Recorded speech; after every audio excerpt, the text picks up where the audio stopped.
Monterey Shock is a minimum security correctional facility known as a Shock facility in rural Schuyler County, New York.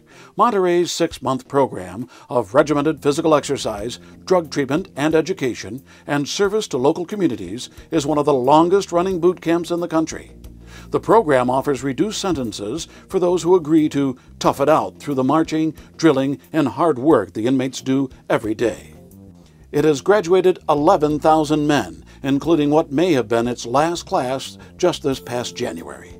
Among its graduates is Curtis Jackson, a.k.a. rapper 50 Cent, whose films and music are straight from the urban streets.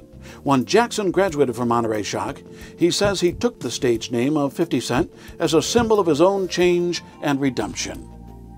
New York Governor Andrew Cuomo, whose father opened the facility 27 years ago, wants to close the facility this coming July. Graduates of the Monterey Shock facility and their families are speaking out about how their lives were changed or saved by this facility. It's sad that one person can put a hurting on thousands, because it's going to hurt the community, it's going to hurt all the employees, and personally it bothers me it's closing because that changed my life. If I wouldn't have gone through Monterey, I don't know where I'd be right now. Camp Monterey certainly changed my life. It was the most valuable 6-month experience I ever had. I would put it over college, I would put it over sports, I would put it over jobs. Because of the intangibles, the discipline and the responsibility have really served me well since then, and I was missing it prior to. And I know I struggled for a long time wondering when I was going to get a knock on the door telling me that he was dead by some of his poor choices, or a phone call telling me that, you know, we have your son in jail, or that he's been killed in a car accident or something. There were many sleepless nights, and the change that came over him by going through Monterey is amazing. He thinks ahead. He doesn't make those snap decisions anymore. He knows that he's got to take time to think about something. If he's angry, he steps back and thinks about it. And they've really taught him the tools to be a productive member of society now. Closing Monterey Shock cuts an $8 million payroll from this small county and cuts prisoner-supplied services to many local communities. Estimates are that the community service, low repeat offender rate, and the productivity of graduates have saved New York taxpayers nearly $1.5 billion since Monterey opened in 1987. Shock isn't where you cut. Shock is a place that saves $1.4 billion over 26 years.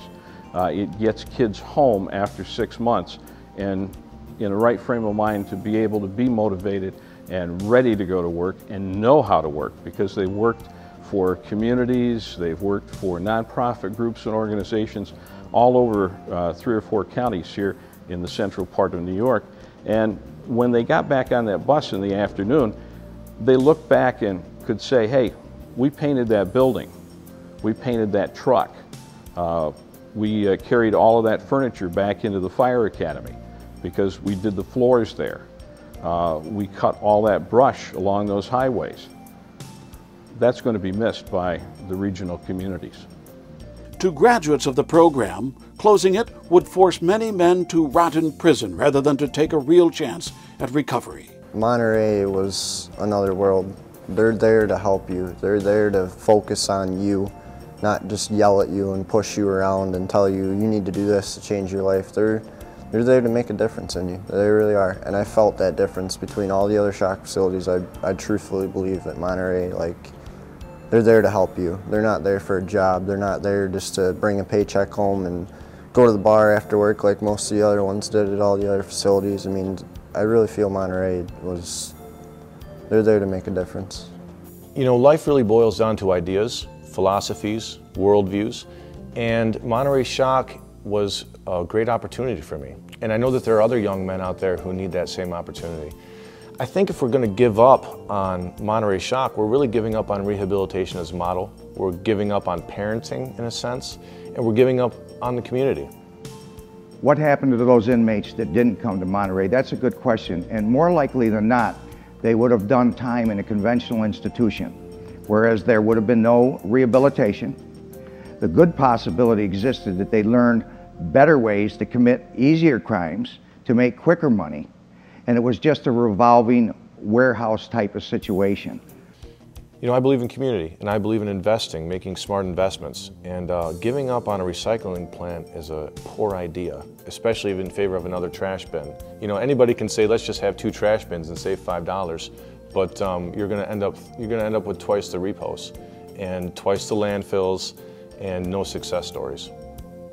What can be done to keep Monterey Shock open? Petitions have been signed, rallies are underway, state legislators have been lobbied to push Governor Cuomo to change his decision. As 50 Cent has found in his life, and thousands of others have found in theirs, the long-lasting value of a course-changing influence like Monterey Shock stretches far beyond its flat cost. It is an investment in humanity.